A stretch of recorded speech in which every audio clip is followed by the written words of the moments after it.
Thanks for joining me. If you're here, you've probably watched part 1 and part 2. If not, please check those out on this 85 ATC 250R build. Please subscribe. That helps show YouTube that you enjoy my videos and also shows me that you like them. And I've got a lot more planned, so hoping you enjoy the builds and the riding that's coming up. So thanks again, give a thumbs up and enjoy this build.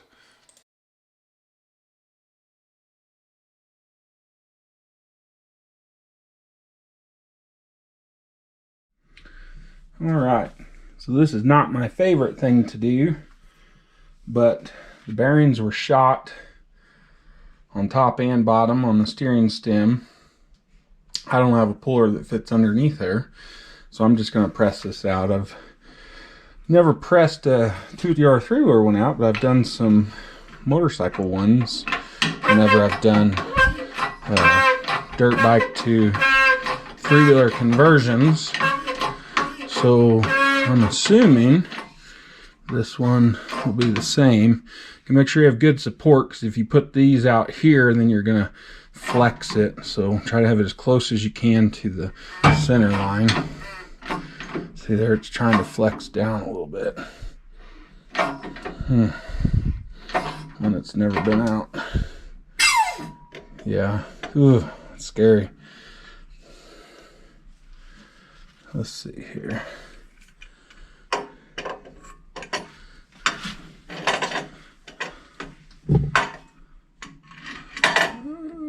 Let's see. Let's go underneath right there.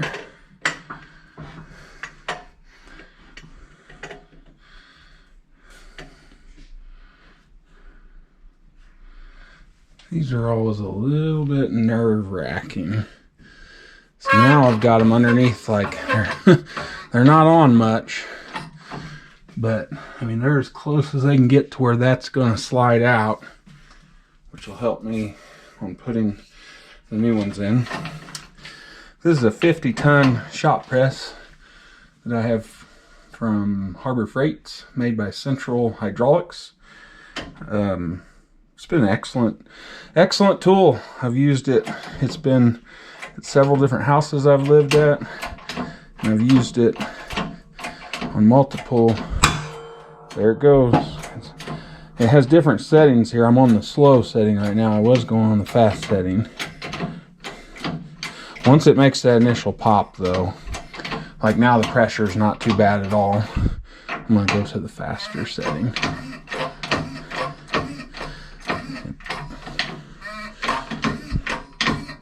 But that is how I do it.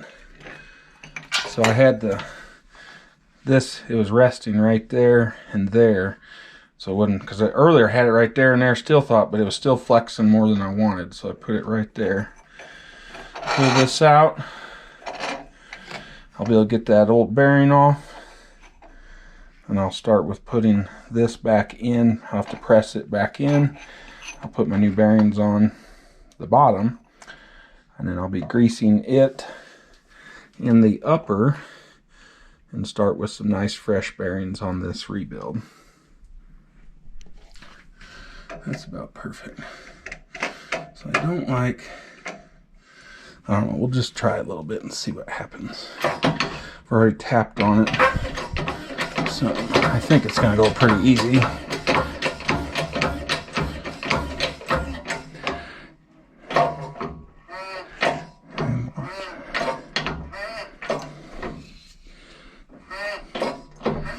A lot of pressure. Well, right now it's only doing like 3 tons. There's the gauge.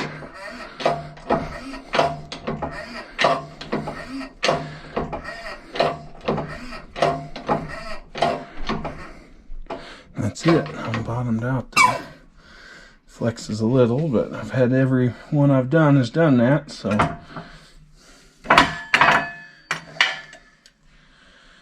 Did make a little mark where I pressed, but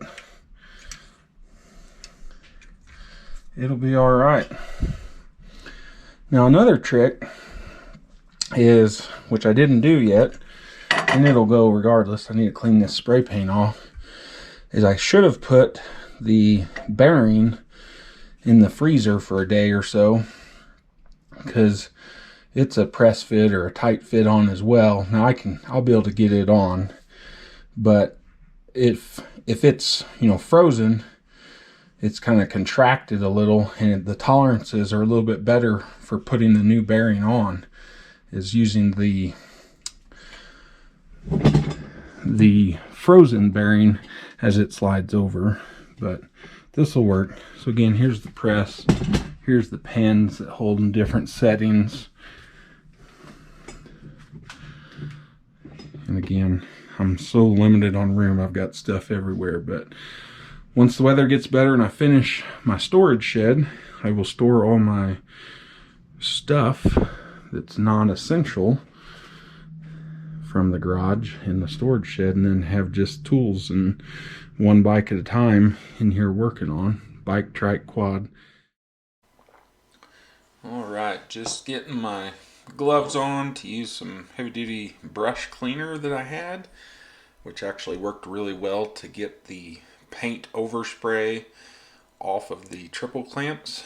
The people that had this machine before me, or maybe somebody even before them, at some point had spray painted some red on it. Luckily they didn't get too carried away. Main things that were affected were the triple clamps, I think the radiator shroud guards, which I still need to clean, and then I think they did the tank and the shrouds that I got rid of. So not sure why they did that, but the cleaner worked very well and was able to get them cleaned up looking a lot better without the overspray on them.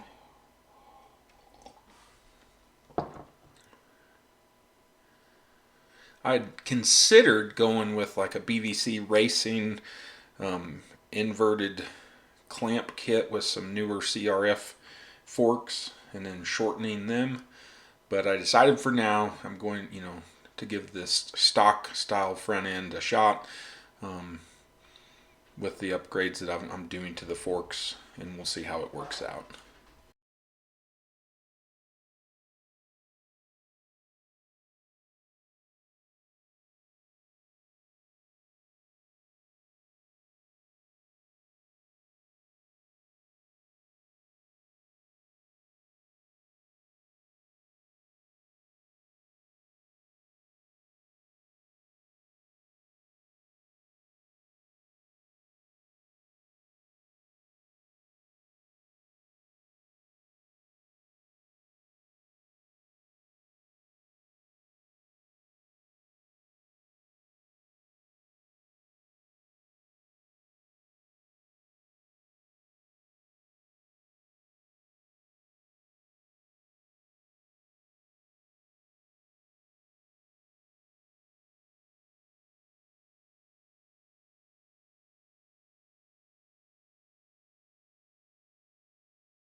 Alright, so I checked the climber manual, and this extra one that came with the, I believe it was All Balls kit, does not, nope, Tusk steering bearing kit. Maybe that's because it fits a whole bunch of different bikes. That's just the matching seal for the bearings, so I'm going to keep it, but it does not go with it. So for interesting reference, this fits 82 to 89, CR250, some CR480s, CR500, 84 to 89, CR80, CR85, CR125, CR150F 03 to 17, several others, CR230Ls, 250Ls. So they use, that's pretty common. So maybe something to think about if doing a bike conversion. Hold that there for a second. Put it in my recycle pile.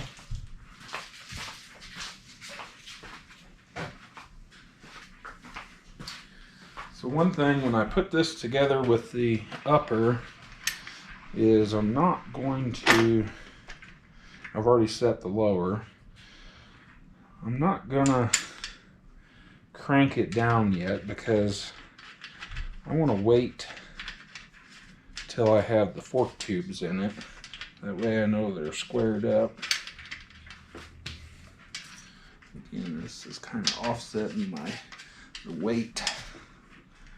So for now we'll just put that there. Make sure you see the size of those.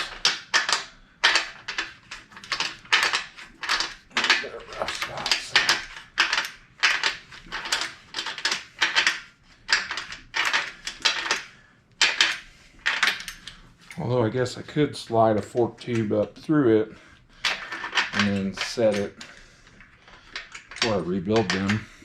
That way then I can tighten this down and I can put my handlebars on. I'm not sure what I'm going to do yet. I'm just pretty excited to see it looking like that.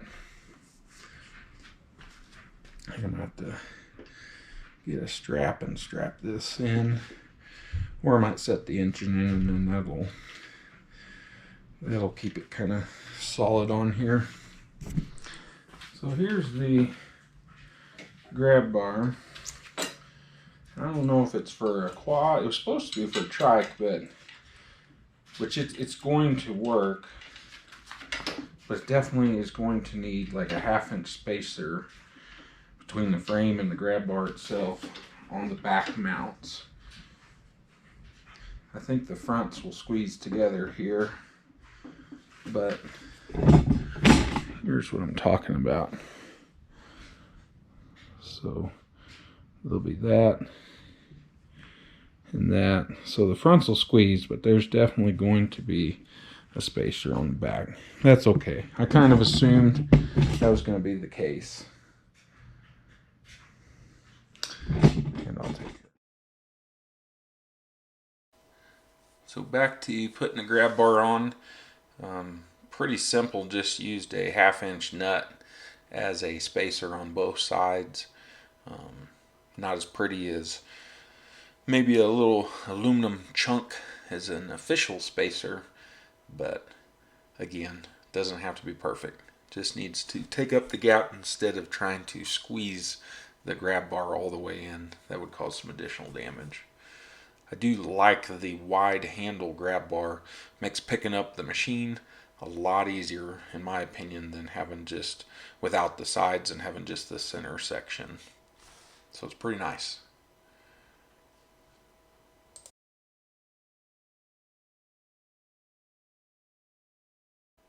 Alright, time to set the engine in.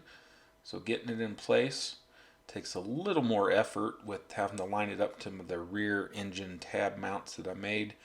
They're pretty snug on it, but worked out really good. So pretty pleased with that. I don't know if I mentioned yet, but I had previously talked about putting some fat bars on it, basically, while we're sitting here looking at the triple clamps, and I had some adapters to do that, but I also found a set of handlebars. I had those laying behind the bike there that are some pro tapers that are the standard size to fit the factory holes on the triple clamp. They had new grips on them, so I'm going to go ahead and use them. They're a nice bar. And then the other parts I bought, I will add to my bin I've got a whole tote of extra stuff that I occasionally have because I've bought too much. But that's alright, then I always end up using it on a future build or some other project as well. Alright, we've got the engine looking like it's about in.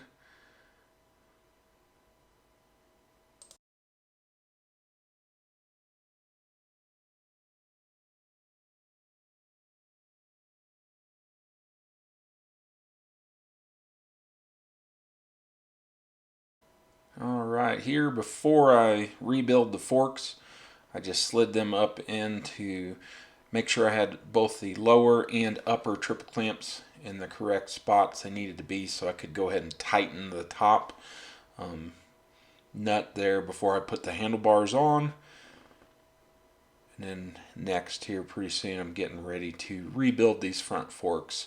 It'll be kind of a brief mention in it because you'll want to make sure to check out. I'm going to make a separate video about how the fork rebuild itself went, and keep that separate from this. There's those handlebars I mentioned. Pro Taper brand. Pretty nice. Time to fire up the parts washer and clean. The blue shock is the factory rear 85 shock that was on the machine. The other shock was on a TRX 250R that I had, and it's got a stiffer spring on it. And I wanted to go ahead and clean it while I'm in there. And my helper, she was having a good time cleaning. She thought it was pretty funny. Went and got her sunglasses to use as eye protection, and we took it pretty easy. But I had quite a few parts I needed to clean because after these I'm getting ready to clean the forks and get ready for the fork rebuild. And I have yet to rebuild the rear shock on this machine, but I'm going to make a future video on that. It feels pretty good, but I want to put a heavier spring on it, and then while I'm in there I'm just going to go totally through it. So next I went through all the old linkage, cleaned out all the original grease, just wiped everything down. You currently, to my knowledge, cannot buy a replacement rear linkage bearing kit with seals. So I tried to clean up everything the best I could, put new grease back on everything when I put it all back together. Everything's tight for now, so we'll see.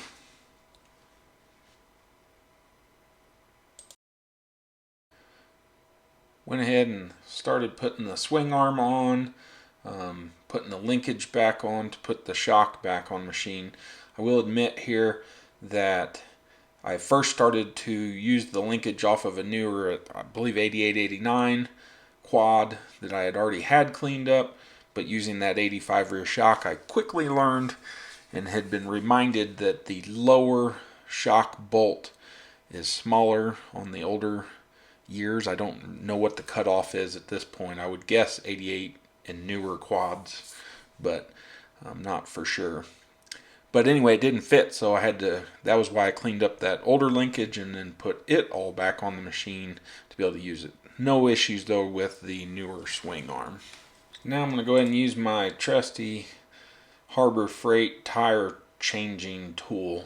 Honestly, these things are a piece of crap, but it's better than doing it without it. So I guess it's better than total junk, but not the greatest.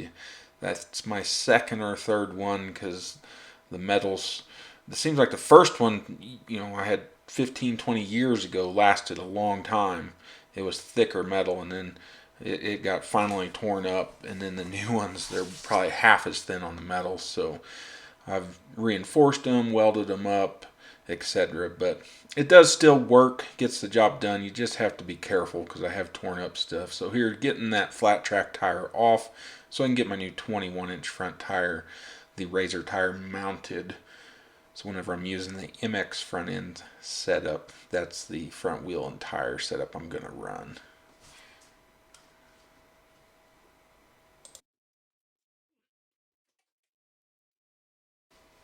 Jumping forward a little bit, here's just the first fork I rebuilt. You can see it now back on the machine, the nice new OEM boot. As I mentioned before, I kind of bypassed all the footage on the fork rebuild because I want to slow that down instead of putting it in a speedier mode like I have a lot of this. To kind of go into the details, some of the challenges I had. So make sure to subscribe, check out my other videos. Go take a look at the fork rebuild video. You can see the issue that I ran into, and then how I went about addressing the issue that I had with a stripped out bolt, the bolt that is on the bottom of the fork leg that has to come out. So that was lots of fun, but good separate video. Take a look at that. Also keep an eye out. It may be a little bit till I get to it, but I am going to do a full detailed rear shock rebuild with the OEM shock. So stay tuned for that. Thanks. Keep watching. More to come, and we'll get to the end of this build here real soon. Thank you. So here I made a pretty rookie mistake I didn't realize at the time when I was doing it. I had those clamps on upside down. There was not room for the airbox boot to later come through. Didn't know it at the time. Finishing putting on the rear little seat latch, getting the spring in place, everything there. And I'll take a look at some new parts that just came in. Alright, in the mail I got my new UPP 38mm intake boot, which is this. Here's what was on there. And then I had this Boysen rad valve. It's the boot smaller also in it, which I've heard a CR250 Boysen rad valve boot. Don't remember the year, but this replacement boot here will allow for easy access to the 38mm carb. So just slowly trying to get some of these pieces put back together. Alright, got the new intake. I have V-Force 3 reeds, I believe it is. And then there was an intake spacer that's there. That worked fine.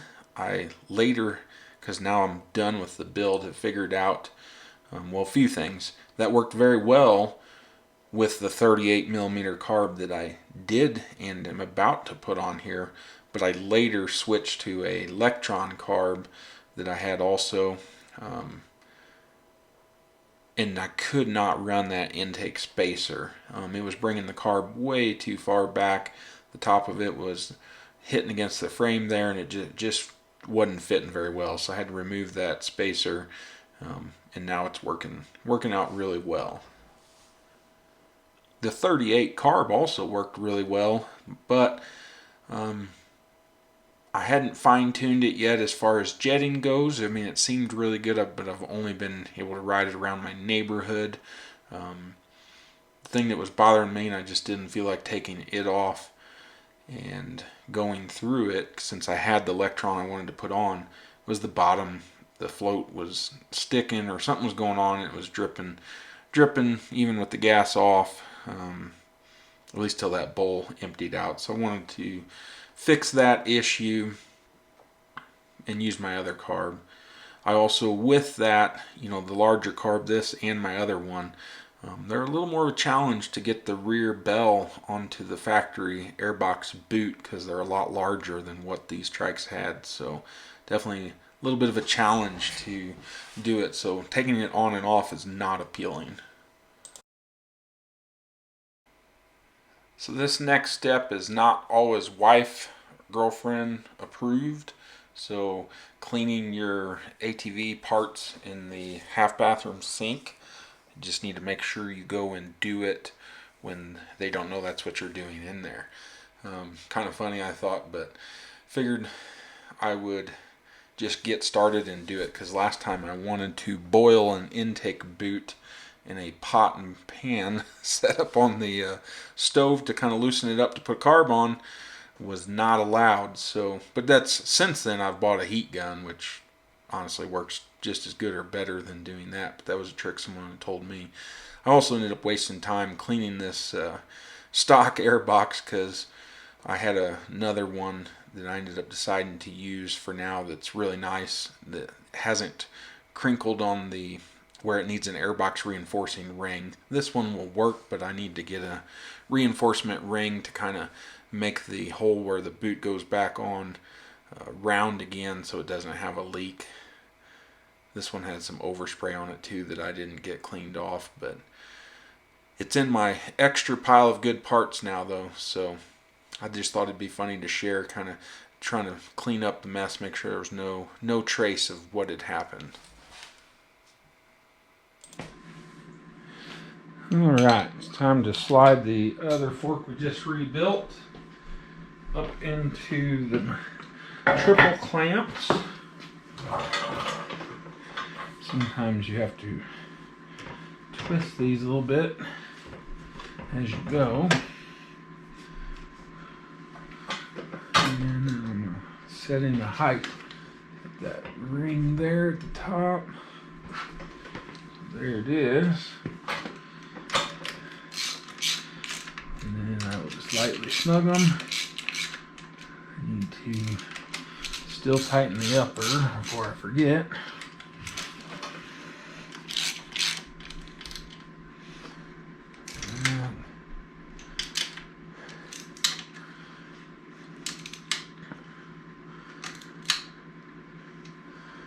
That's that. This is loose here. So we'll put that over to the side, tighten that.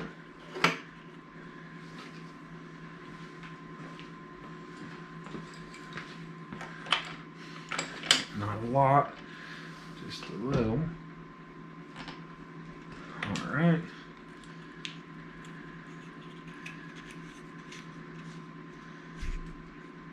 There's that.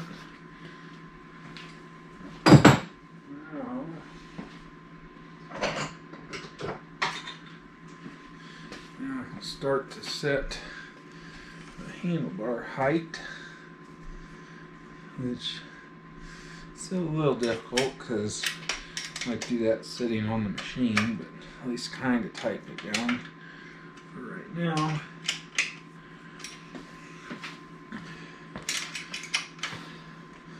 I was going to use those spacers and adapt to some bigger fat bars, but I also had these bars off another thing that got the quad that got parted out, and they're just the regular 7/8 bars, and they're real nice. They're a pro taper bar called 78s or 7/8 or something. That's the sticker I'm seeing on it right now, so they'll be fine. I liked them on the quad, so we'll try them for now. Oh.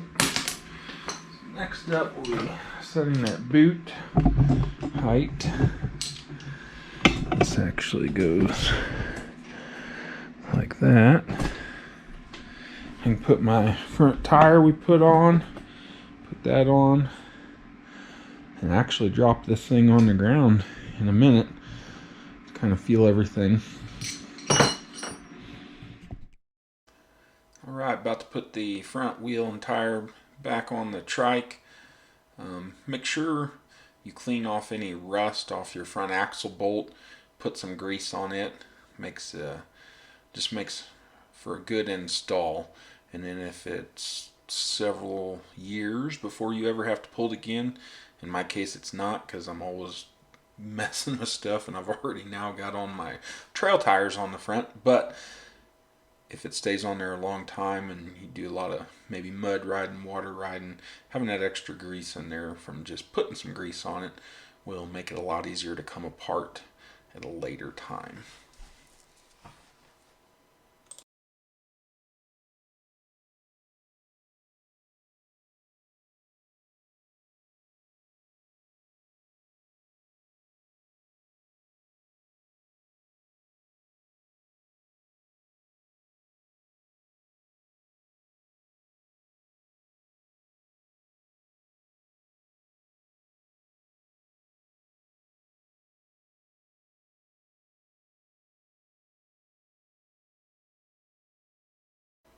Pretty excited here.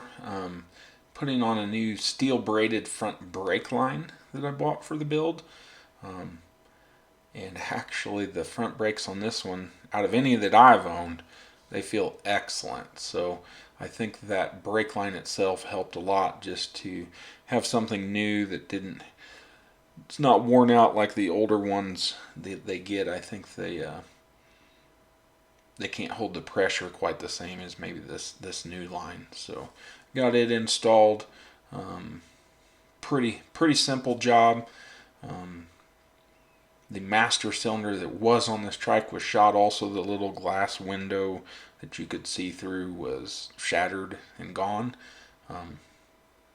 Not sure how that happened. It looked more like sun fade to it, but anyway, used one that was on a 250R quad that a lot of the parts came from on this build, so it's nice having some spares. So threw that on, used that new brake line. The brake caliper itself had good pads, but I was unsure if it worked yet or not, since the other master cylinder was gone. So about to find out.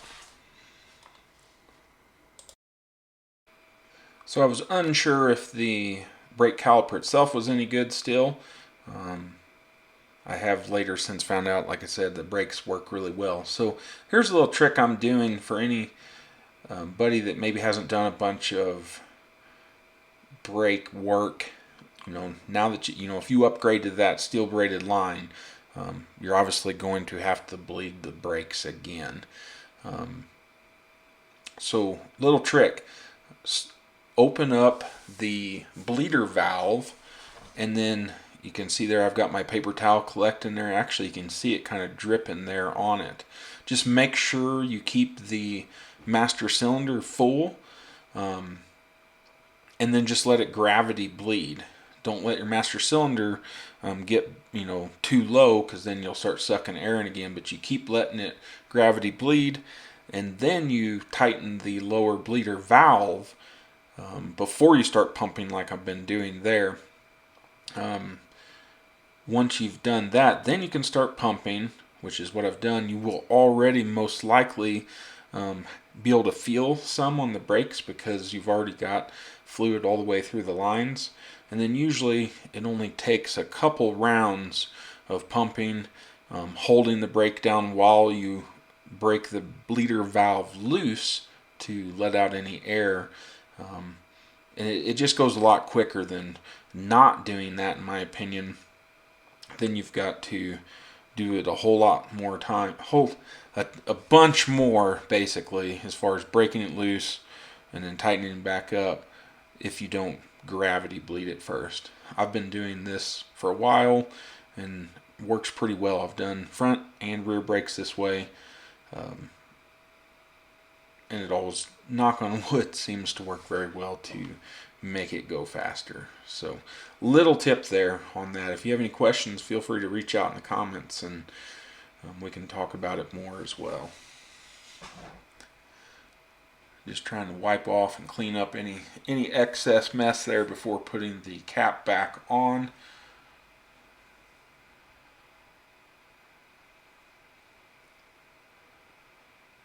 I know at this point I was getting really excited, starting to see this thing come together, and all my fresh parts on it.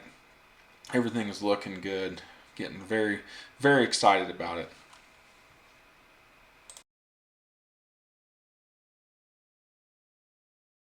So putting on a new chain, little trick. Once you measure and see if you need to cut your chain down at all. I mean, a lot of people probably use a chain breaker. For years I've just used the angle grinder and taken off the extra that way. You just shave it down, then use a flathead and hit it off.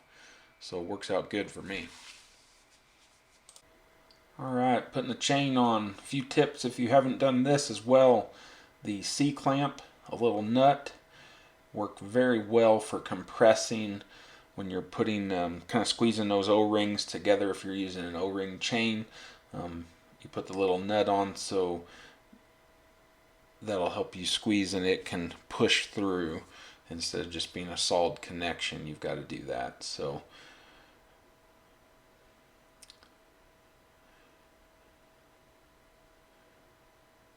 little trick to doing that, because if you just try to put them together by hand, you can't get the other side of the master link on enough. So little tip as well, if you were not aware, the direction I'm holding the clip, that's the way it needs to go.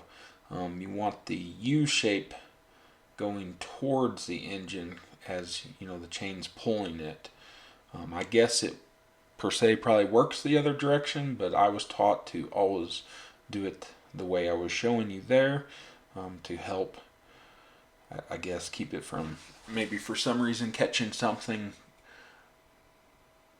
and yanking it off, going the other direction with it. So make sure you get that. Here, just checking chain tension with the suspension unloaded. Here, just correcting my mistake from earlier. Found out that the boot did not fit very well with those facing up. They go down. There's a little bitty hole in each one. Those are the factory clamps, so it could only, basically it was 180 out. You can't rotate them a certain amount because that little hole lines up with a dimple. So fixing that before putting this boot on and switching or putting the carb back on. So here's what I had to do to put that boot on. I could not get it on trying to get it through there. The carb's a lot bigger on the back bell. So what I ended up doing here that you're going to see is took the boot off. Actually pulled the carburetor off as well. I used my heat gun to heat up the front side of the boot there, like you see right now. Trying to be careful there not to get it too hot, but as you do this, that makes it more pliable so it'll stretch better. And what I ended up having to do, those, like I said, pull the carb off where I could hold it and push with a lot more ease than trying to get it through underneath the frame rail. Got the boot on and then slid the boot, kind of scrunched the back section, slid it through the frame with the carb, pushing it backwards in, and then lining the front of the carb back up. So I guess I didn't actually do it here, but that's what I ultimately had to do.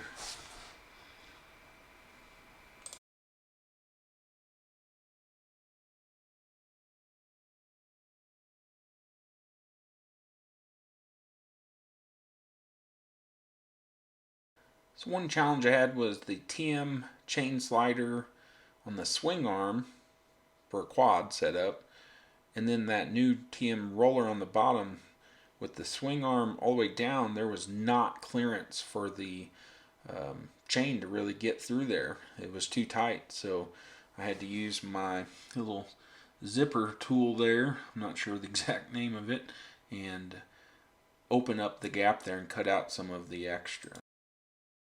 So I might have been getting a little excited and trying to get this thing done, and I don't know that I took as much video at the end, so I did take some photos working on the new radiator setup, the radiator hoses, which did take a lot of trimming to get them. They weren't just put them on and go. Here you can kind of see everything's just starting to come together. FMF exhaust. There's my Husky in the background.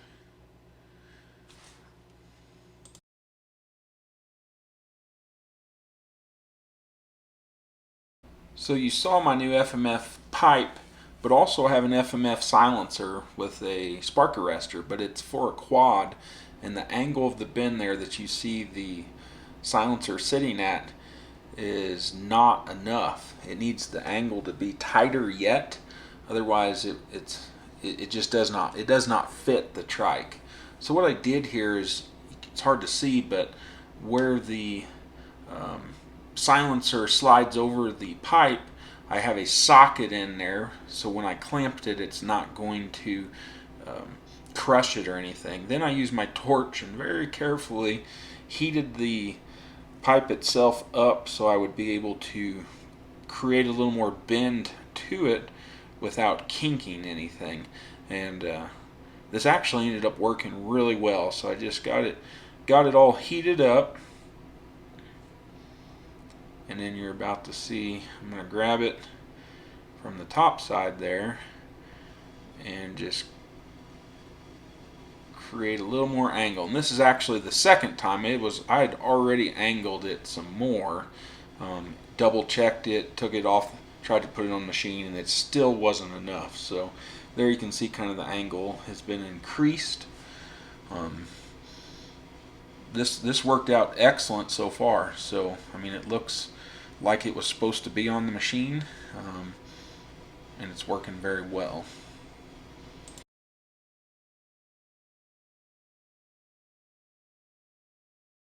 So the tank on this trike was in terrible shape.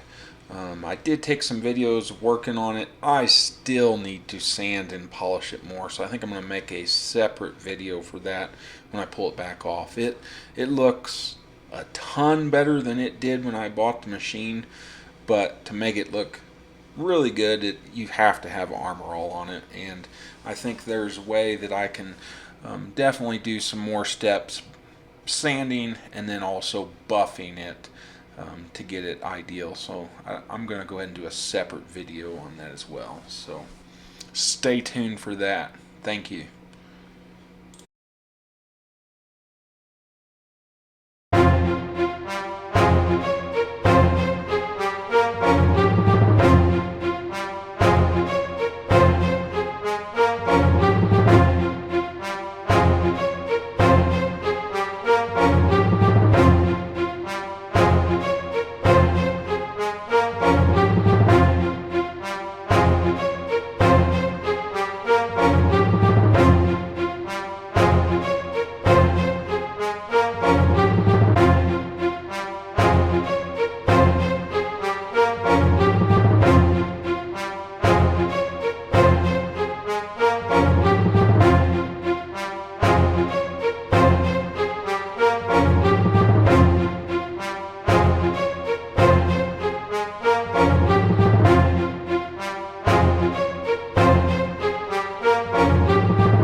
Thanks for tuning in and watching this documentary of the build. I know it's been a bit lengthy and there's several parts. Just trying to go in a little more detail for those who have not seen all that it takes. So a little bit of proof here that it does run. Stay tuned. Please subscribe. Give a thumbs up. Keep an eye out for really looking forward to this summer, getting this trike out on the trails, doing some riding with it. I like to ride pretty aggressively, so hopefully you'll enjoy the video footage that that I can put together, getting some action shots and different riding with this trike. So this day when I rode, it was super cold outside, so I was just going across the neighborhood and back to the house. But thanks again for watching. Enjoyed having you here. Subscribe. Thanks.